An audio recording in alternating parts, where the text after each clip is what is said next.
त्वमेव साक्षात्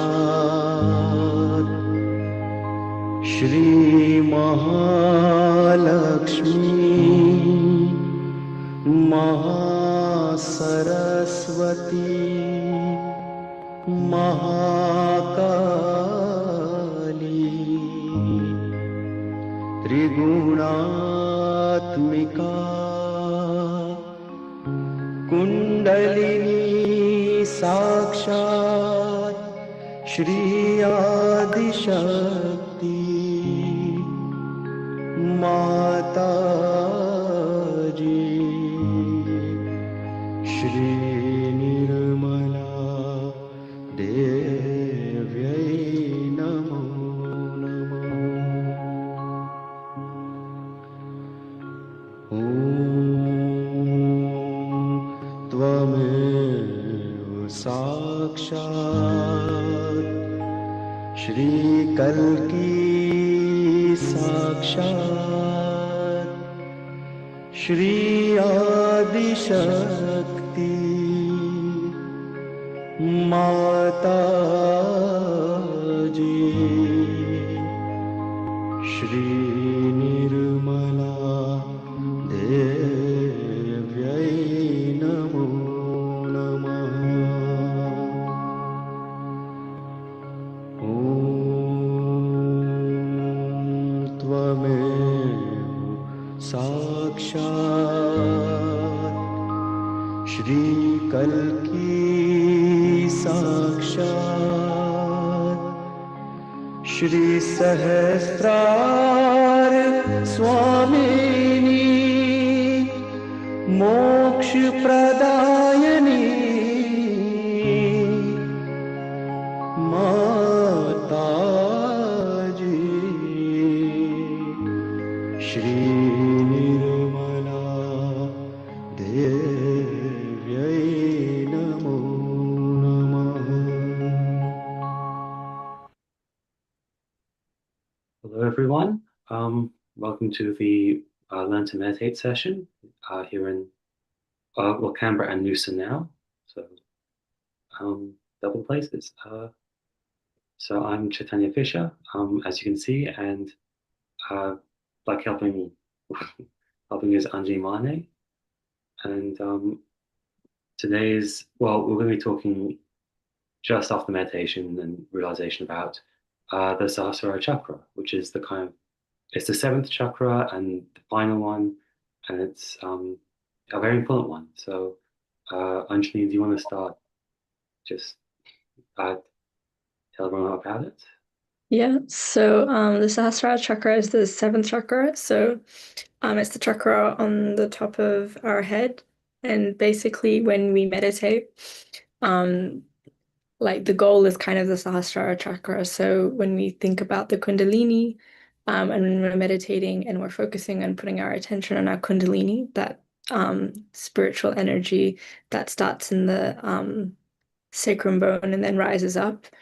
We've spoken about the different chakras in previous sessions, and then the idea is that it rises and we come up to the Sahasrara in the end. The top one we can see in this image. It's the seventh chakra, and it's like a thousand-petaled lotus on the top of our head. And so when we achieve thoughtlessness in our meditation, so when we're really completely in the moment, we're completely in our central channel, in our Sushumna Nadi is the way we say it in Sanskrit. So when we're completely in that state, you can kind of imagine that this lotus, the Sahasrara on the top of your head just blooms and like lets off this glow, and all of these vibrations kind of flow around you, and it's a very beautiful state. It's a very peaceful state. It's when you're completely at peace, and it's really the goal of our meditations. No, okay, yeah. So it's kind of the goal, the last, which we got the last destination on the journey. Um, and I just want to know, like, from my own knowledge, is there any like way to describe how it pierces through? Because like so far, everything from the lower chakra, the Muladhara, to the Agya is kind of physical.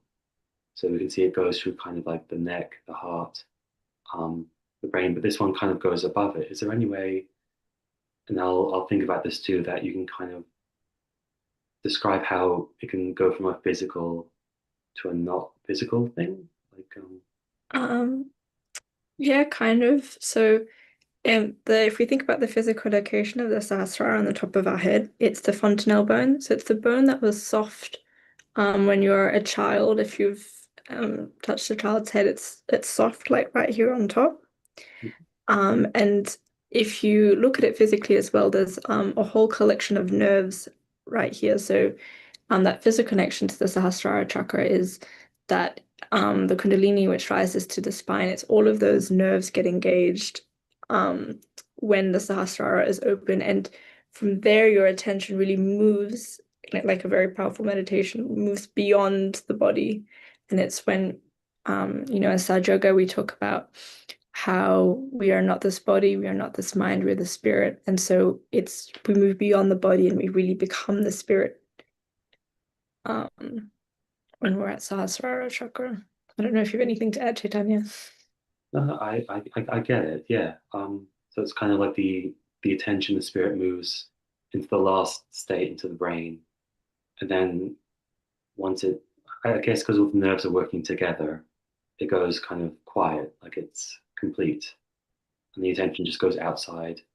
Is it outside the physical? Is that? Yeah, kind of like outside the physical, and so you're really part of um like beyond your individual self, you're part of the collective consciousness, or um like if you think of yourself as um a drop in an ocean, you really know that you're part of the ocean. Because I think often in our daily lives we're really especially in the West, we really see ourselves as these individual, and we always think about I, and I'm doing this and I'm doing that. And it's going beyond this concept of I and going beyond the concept of the individual to understand and be part of the collective, the universe, maybe is another way um phrase it. And so Shri Mataji, who is the founder of Sahaja Yoga meditation, we've spoken about different incarnations that correlate with different chakras. So, for example, last week the Agya was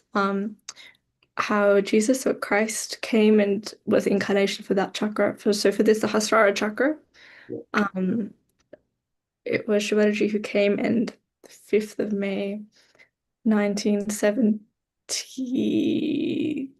Yeah, I remember that. Yeah, 5th of May. 78, what did you say? The 1970s, right? Yeah. And so, okay, she opened that Sahasrara chakra. And so it's really that final stage of evolution of we move beyond the brain, above the thought, and above the individual to really be able to put our attention above and be part of the collective. And that's such an important idea now as well, in the world when we can kind of see all of the issues that we're facing, to be able to look beyond our individual selves and to really work together. That's kind of where this kind of correlates to. Yeah, it is kind of like moving beyond beyond the physical and connecting, being able to like connect to other people in the world, and more of a like the spiritual sense as well too. Mm. Sure. Should we just start with the the realization process? Just explaining how it kind of goes. Yeah, so every week there's been a realization process, but we'll do it again as always, just a really simple but a really powerful meditation that connects with the different chakras. So chakras being the energy centers that often correlate to different qualities within us, and so you're kind of awakening that quality within you um, through different affirmations. So the chakras or the centers that we focus on. So we use our right hand and we place them on the left side of our body. And we start with yeah, we can see now the hand positions up here. So we start at the bottom where our leg meets the torso. That's the Sahasrara, or the second chakra that we have. And it's related to knowledge and pure knowledge. And then we move to the chakra above that, which is kind of like just around where the rib cage is, or where the rib cage ends.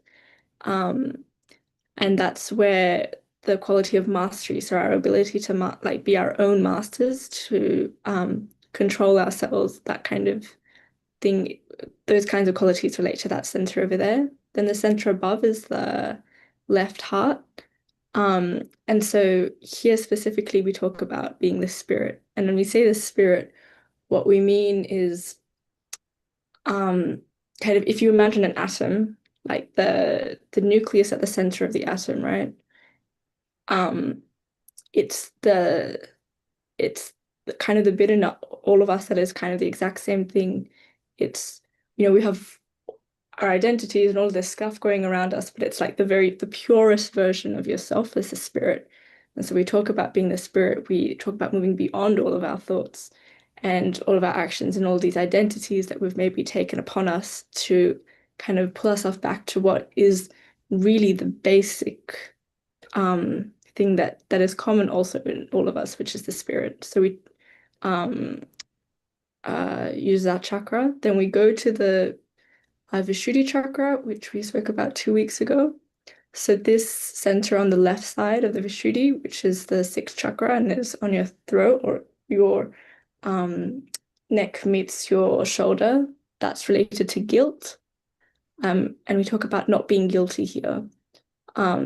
Because the issue kind of with guilt is that it becomes a bit of a prison of, and a scapegoat of, like, whenever we make a mistake, we feel guilty about it, but we don't necessarily act on it.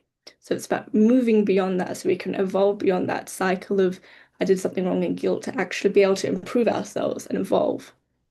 That's a really important center. And then we do the Agya chakra. So Agya, which we spoke about last week, as the seventh chakra. So here we talk about forgiveness for ourselves, so us forgiving ourselves, but also forgiving everyone around us. And all, we might spend a lot of time thinking about, oh, this person's done this to me, or that kind of thing. But the idea is to move beyond that and to kind of surrender ourselves to this complete forgiveness. And then finally, we end on the top of our head. That's the Sahasrara chakra that we spoke about, that seventh chakra. And we keep our attention there. So yeah, I think Chaitanya is going to lead us through that process now.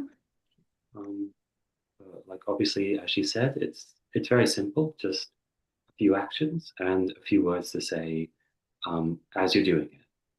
So first, just place your right hand on the left side of your chest, on the heart, and you can keep your eyes open or closed. Just try not to think too hard about what you're saying. Just achieving a state of meditation. So place your hand on the left side of your chest and just say, "Am I the pure spirit?" And you say it to yourself as to kind of drive the point home. Am I the pure spirit? And a lot of people like to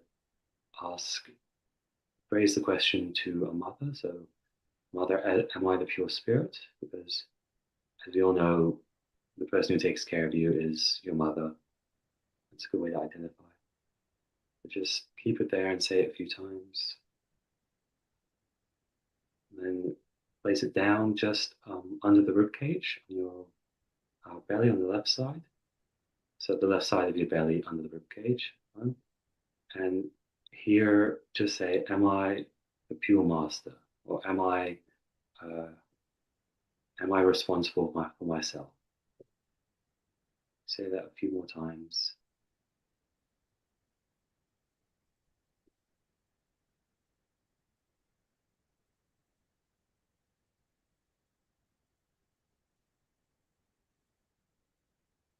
And then just lower your hand down to where the leg kind of meets the torso and then kind of the fold. And here you have to ask yourself, please give me the pure knowledge, or Mother, please give me the pure knowledge. And this is the important part because it's the start. You want to know what it is to, know yourself, to have an understanding of what the self is beyond all the mental and physical. So please give me the pure knowledge.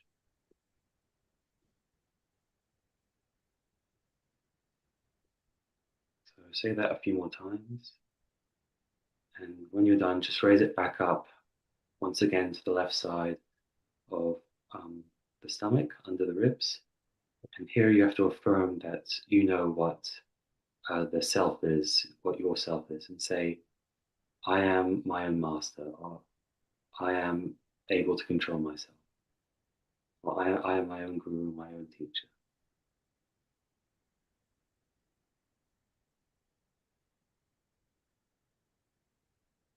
From there, raise it back up to the left side of the chest, the left heart. And here, say, "I am the pure spirit." So affirm that you are the pure spirit, the pure sense, the pure self. So I am the pure spirit. I am the pure spirit.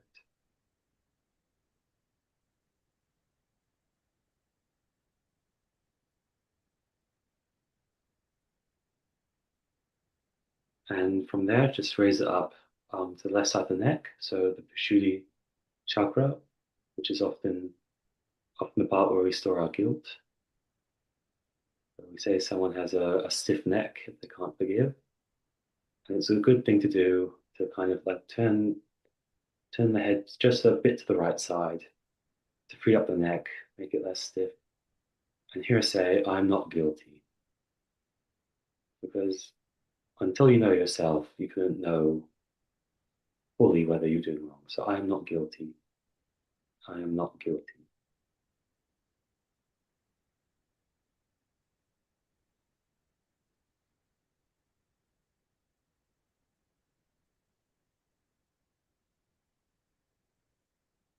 Then raise your hand to the forehead and just, as you do, tip your head a bit forwards so that you're kind of resting your forehead in your hand. And here you have to forgive yourself. You have to affirm that you do forgive yourself. Say, "I forgive myself. I forgive myself. Or I forgive anything I might have done."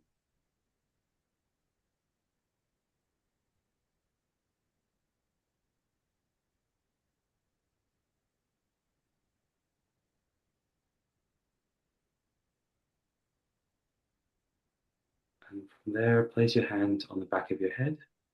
And just like on the forehead, you kind of rest your head in your hands and you can tip it up a bit. And here, just say, "If I have done anything wrong, please let me be forgiven." Because you are talking to yourself and you do have to live with yourself. So, and for that, you have to forgive yourself. So just say, "If I have done anything wrong, Mother, please forgive me."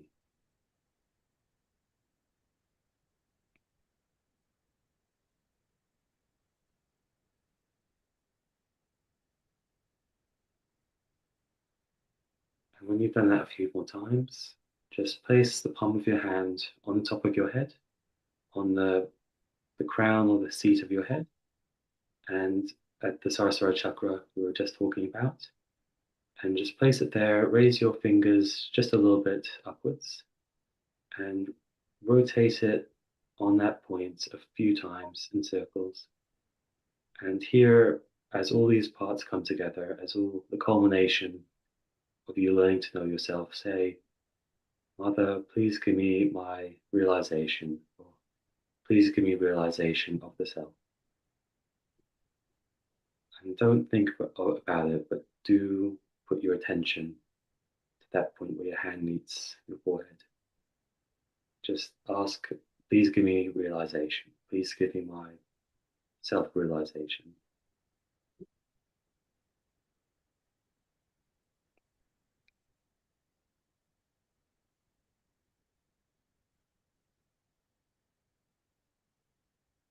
And then at a certain point, whenever you feel ready, just raise your right hand just slightly above your head, above the hair, and just see whether you can feel something. Because a lot of people say that they can feel kind of a cool breeze coming up from the top of the head, or some kind of sensation as all the nerves come together. But just hold it there. You can move it about a bit and see whether it grows more or less. And if you like, you can put your right hand down and just try with the left hand to see if there is any difference. So you can very often, and I do feel kind of a cool a breeze or a jet kind of coming upwards, and that is kind of the proof that the spirit has kind of broken through and connected with the wider world, so the realization of the self. And then just to meditate on the spirit for a bit. Just you can close your eyes and then putting your attention on the point where you could feel the hand touching the head or the cool breeze. Let's just meditate for a bit. Kind of enjoy that feeling.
Yep.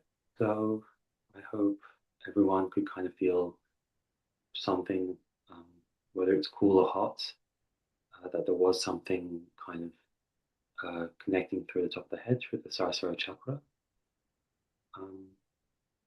And I think we'll probably have a talk from the founder of, the teacher who kind of invented this process, who is often referred to as Shri Mataji. So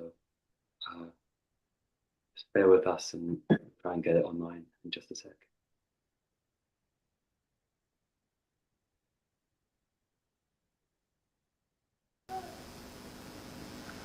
What to say, how to tell them that you are seekers. You are seekers of ages.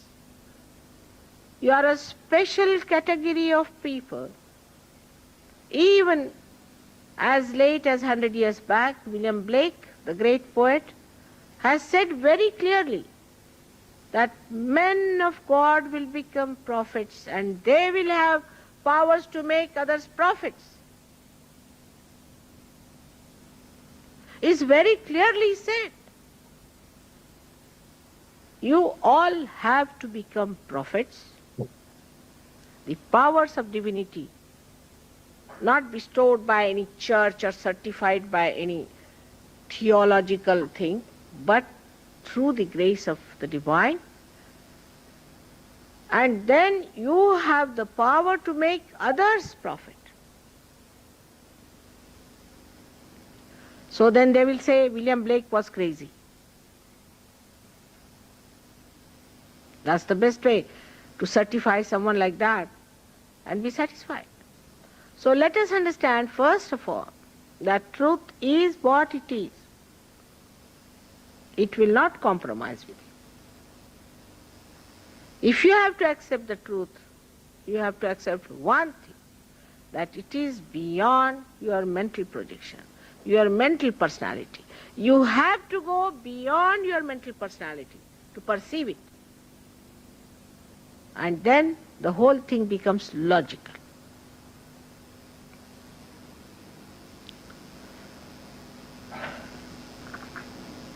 Today, you are born in the most important times, when thousands of you have to get your realization. Say, Santiago, I come all the way. How many we have here?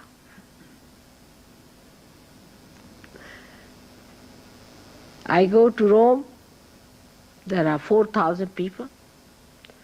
I go to the foothill of Himalaya, there are 6,000 people. I go into Indian villages, there are 8,000 people.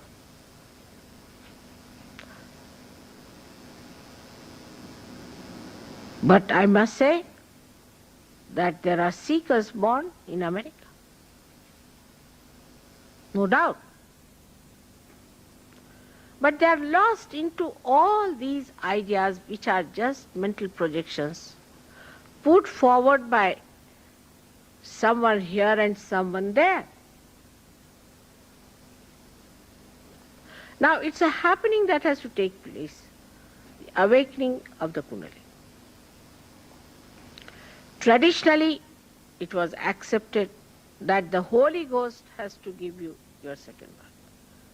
In the Bible, it is called as the tree of life or tree of fire.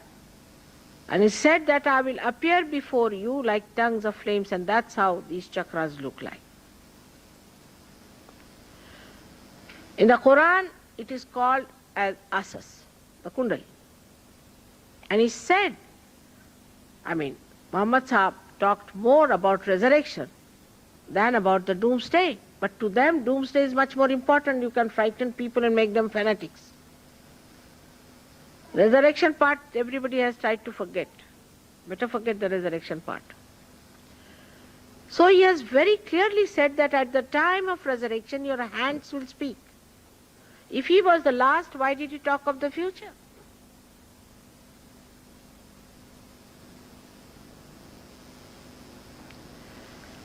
Every one of them has talked that you have to have your self-realization, your second birth, to understand the divine.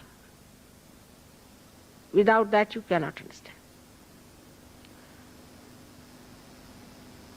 Buddha went to this limit to say that don't talk of God, don't talk of anything else, just first get your realization, first thing first. Same with Mahavira. He didn't want to talk of God or anything else, better have your realization. They reached a conclusion, the more you talk about these things, the worse it becomes with human beings. But even if you see the Buddhists and the Jainis, you will be shocked. So now, with all this confusion, let us face the fact that we have to become the Spirit. Now what you have seen here, and you have been told about is the knowledge of the roots. We can say in the West the tree has grown too big.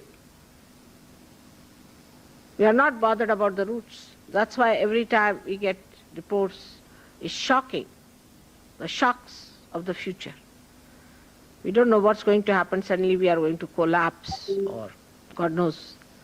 All kinds of shocks are expected in the future. But one should find out that there must be something sustaining this tree. We must find out about our roots. But to find out about our roots, we have to become subtler people.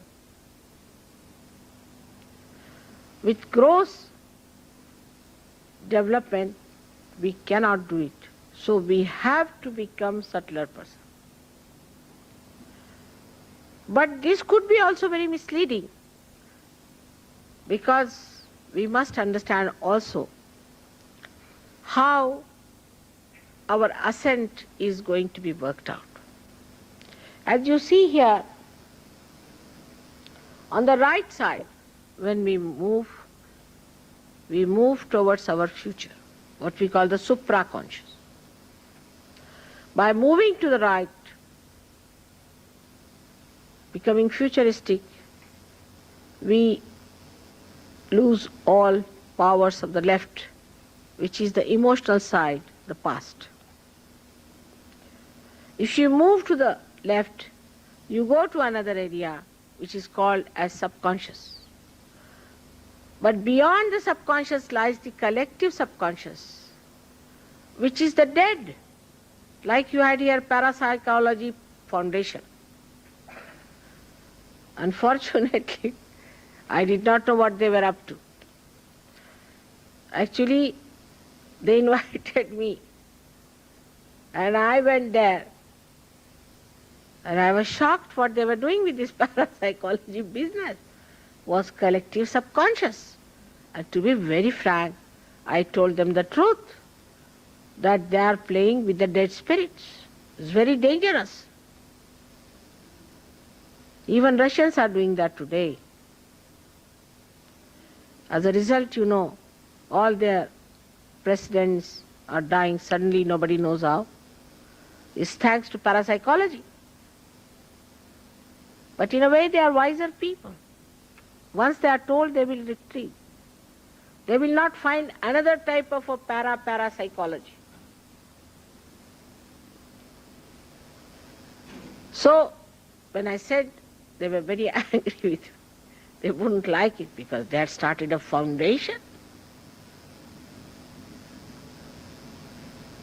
But I had to tell them, I'm sorry. I said, I'm sorry, you are my children. I cannot allow you to go to hell. It's not proper.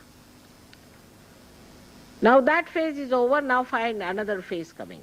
Another phase coming.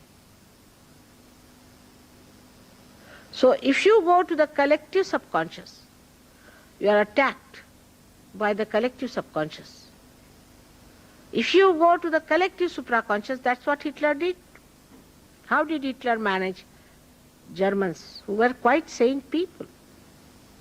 How did he manage them? By supraconscious activities like lamas. You see, they gave them the full ideas how to control these supraconscious spirits. The spirits which are very ambitious people. And he mesmerized them. We should not call them regressed, but in supraconscious case we can say aggress. And that's how they all asked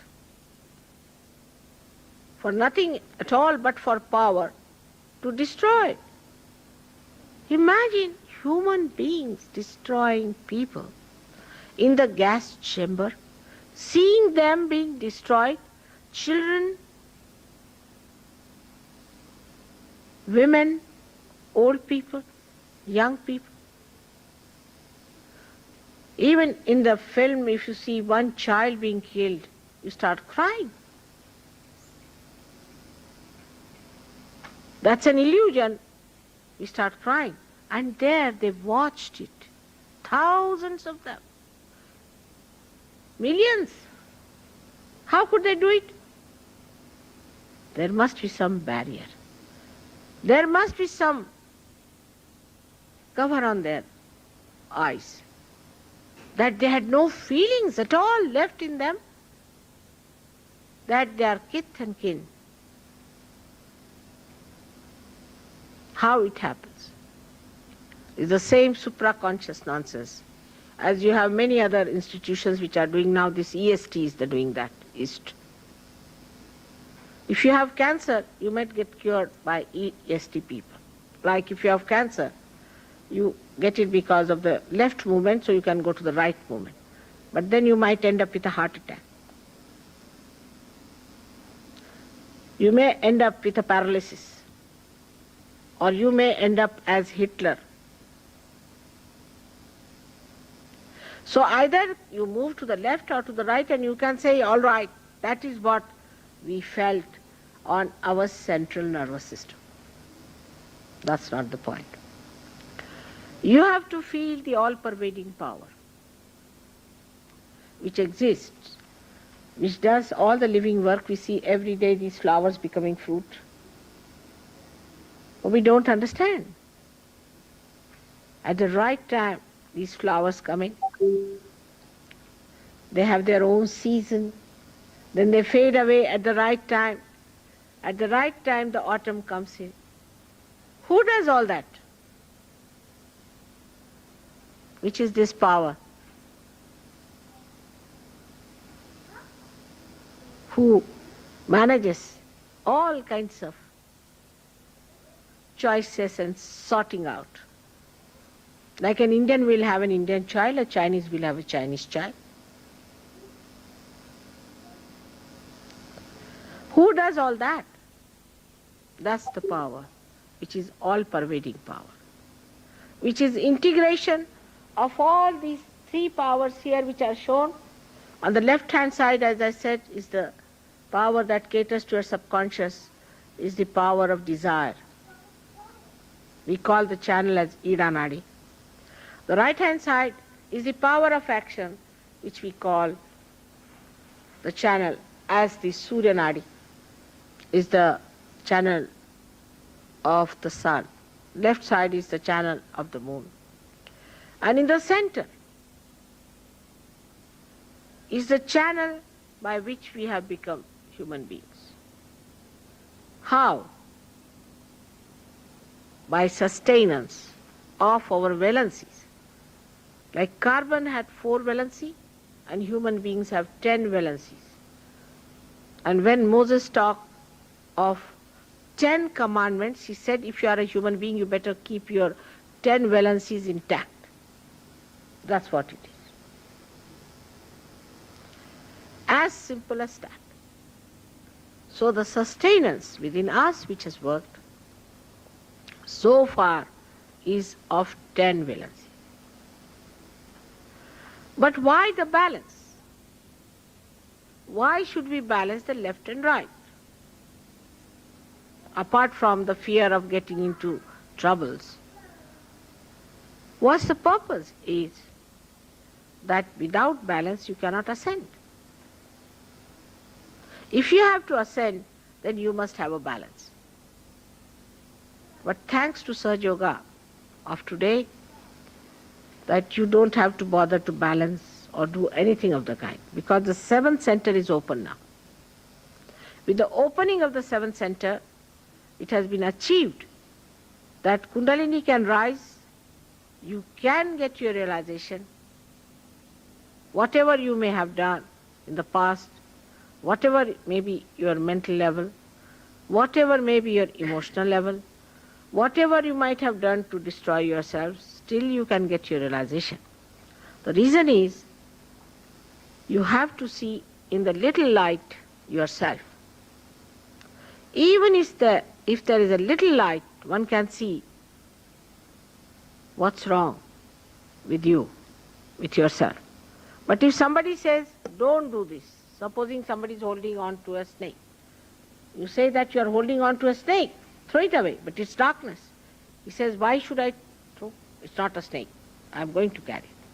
But as soon as the light comes in, It throws away. So let there be a little light at least, so that they see for themselves, they guide themselves, they become their own gurus. I don't have to tell them. And in that light, they understand and grow wiser and wiser, more established in their spirit, thus becoming the spirit in the full way, seeing everything in the divine light of the spirit. That is what Sahaja Yoga is. I'm here only for 2 days. I'm sorry. I came to this side of America only for 2 days. And tomorrow I'll be here again. And tomorrow I'll tell you what is the spirit. You need not blindfolded believe me. There's no need. Because blind faith is also of no use. But like a scientist, you have to see this as a hypothesis with an open mind. And if it is proved, then you have to believe in yourself. Thank you very much. May God bless you.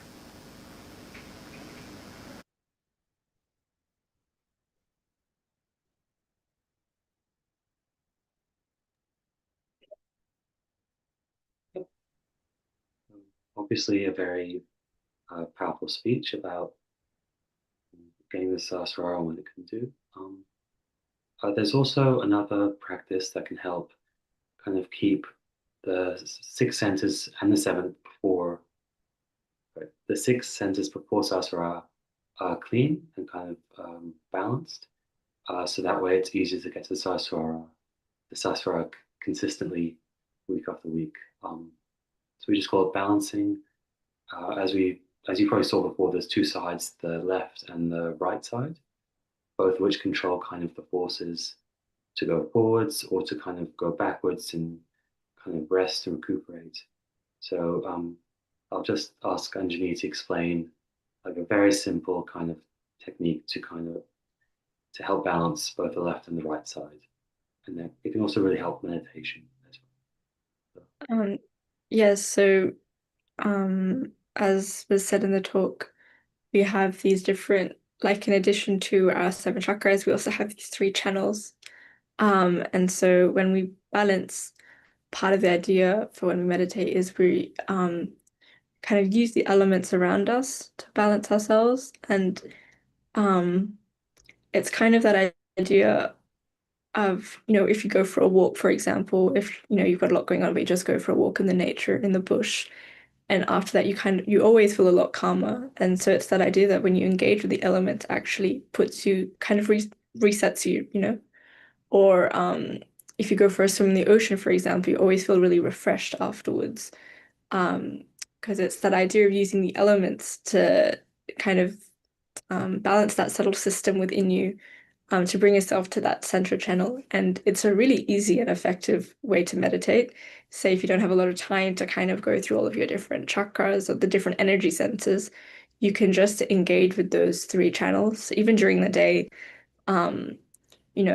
Like me, when I work, I can sometimes tell I get really agitated and I'm like really jumpy and I can't stand still because I'm going too much to the right side, right? Because I want to do too many things, and I can't listen to anyone around me. I can only hear myself. And so even during the day, I'll have to take a moment and think about it and go, actually, I'm being really right-sided, and I can use these really quick techniques to bring myself back to the central channel. So we're going to do just a bit of a short meditation based on that, and then we'll end with, after that, going into we'll stay in that meditative state with some music playing. So we have music that is specific to the Sahasrara chakra that we're going to play. One thing that's really beautiful is music and art can correlate to different chakras. And so sometimes, say, if you want to work on a particular quality within you, which correlates with a specific chakra, you can use music to do that and art to do that. And so we really, everything is really quite interconnected. As you'll see with Sahaja Yoga meditation. So we'll start with the balancing meditation. So we put, just make sure you're sitting comfortably. Make sure you have both feet flat and in contact with the ground or the Mother Earth. If you have shoes on, take them off. And yeah, we're gonna start by being really comfortable. And first we'll put both of our hands and we'll put them facing towards the ground. So if you're sitting on the ground, you'll just put them next to your side, or you can just let them hang next to you if you're sitting on a chair. And we'll just start by taking a couple of really deep breaths. And as we breathe out, we kind of affirm or we pray that, all of the negative energy that we've gathered during the day, all of the bad thoughts, all of these kinds of things, that all just kind of go out of our body and into the Mother Earth as we breathe out. So we just breathe in and out a few times. So breathe in.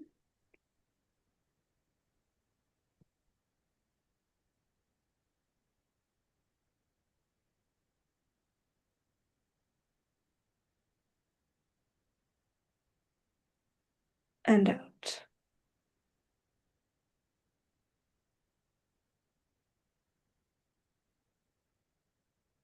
In.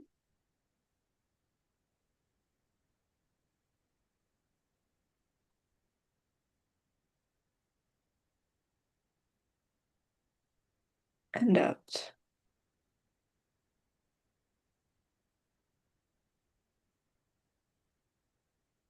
And in.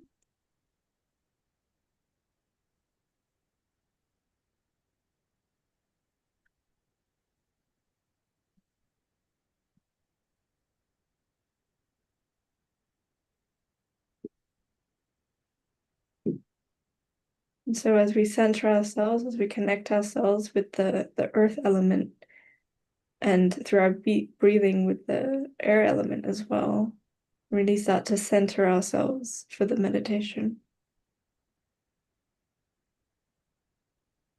And we ask for the earth to take away all of those impurities that we've gathered through the day and pass them to the Mother Earth.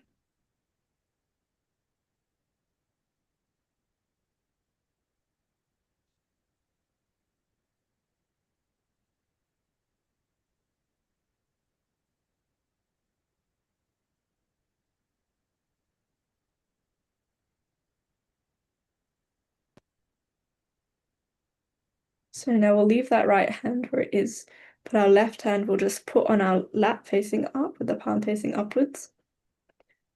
So again, engaging with that earth element.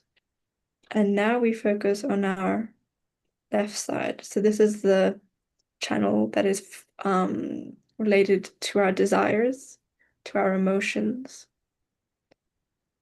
And so again here with that earth element past, please take away all of my thoughts and my emotions and pass them to the Mother Earth. Please take away all of my impure desires. When we talk about impure desires, we talk about things that don't necessarily reflect who we truly are. We want to be able to connect with that pure desire within us. That is, things that are positive and beneficial to our evolution, and we want to desire and engage only with those things. And so we ask for all of those impure desires, those impure emotions, to leave our left side and pass into the Mother Earth.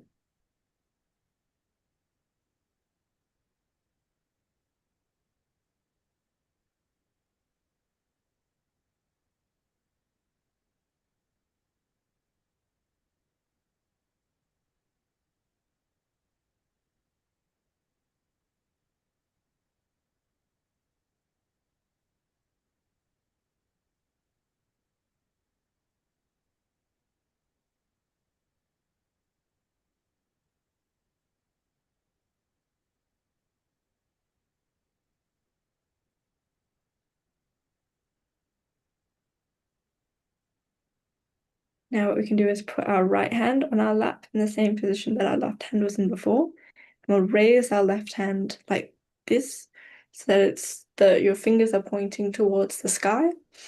And here we engage with the ether element and the air element again to cool down our right side, which has been doing a lot of work for us during the day, running around as we go to work and go to things, and we've been doing a lot of stuff during the day, and so it's about cooling down those actions. And so again, you can imagine all of that leaving you. You can tell yourself, no, I'm not the actions that I do today. No, I am the spirit. And you can feel that channel within you cooling down, or any of those impurities leaving.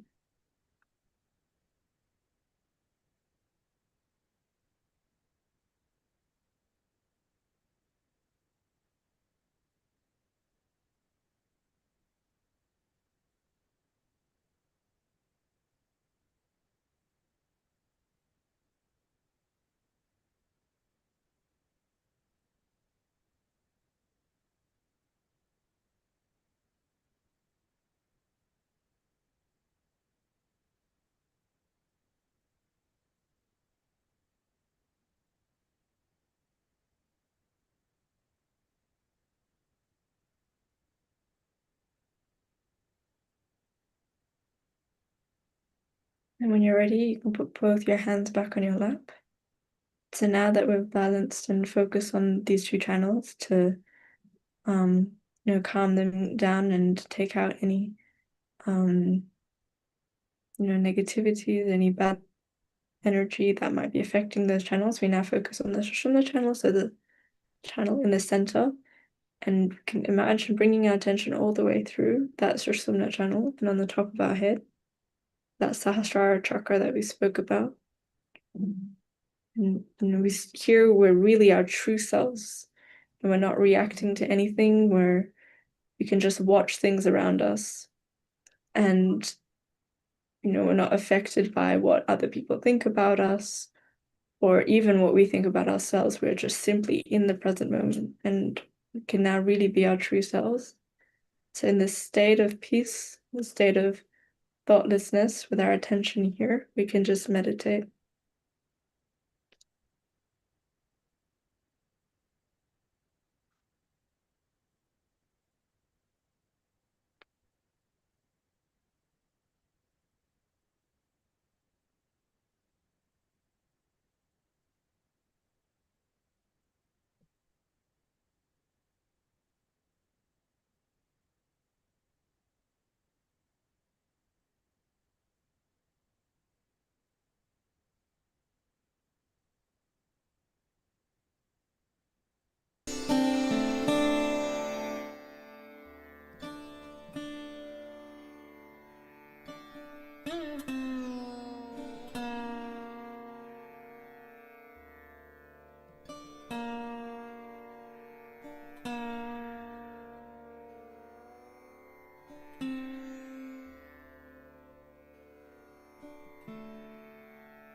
Okay.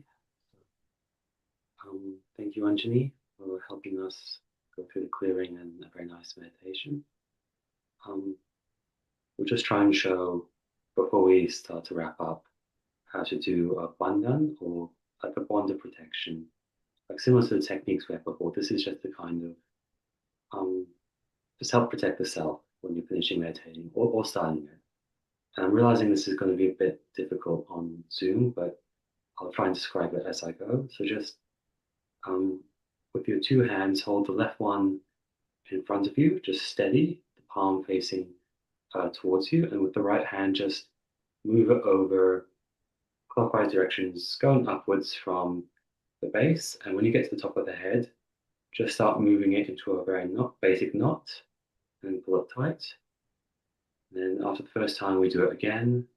So just moving one hand around the other, above the head, and this time twice. And the third time, basically the same, except just 3 knots at the head. And the second one, when you've done that, put your left hand on the knee, the palm facing up, and with the right hand, just draw in a semicircle over your head to the other side and back again, about 7 times in total. So these two help protect the 3 channels we talked about and the 7 chakras. And when you've done that, you'll finish with meditation. So, thank you, Anjani, for helping a lot of explaining all about the Sahasrara and balancing everything. And thanks to everyone for just coming in to watch and learn about this. And I'm not sure what we'll do next week, maybe what happens after you get to the Sahasrara chakra, but otherwise, thank you, everyone. And if there's any questions, feel free to just sing out and we'll do our best to answer them.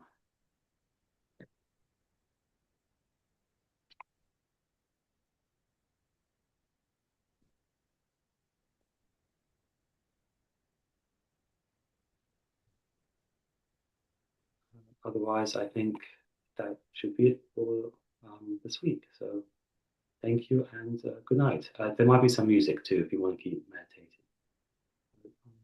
Thank you. See you later.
Good night, all.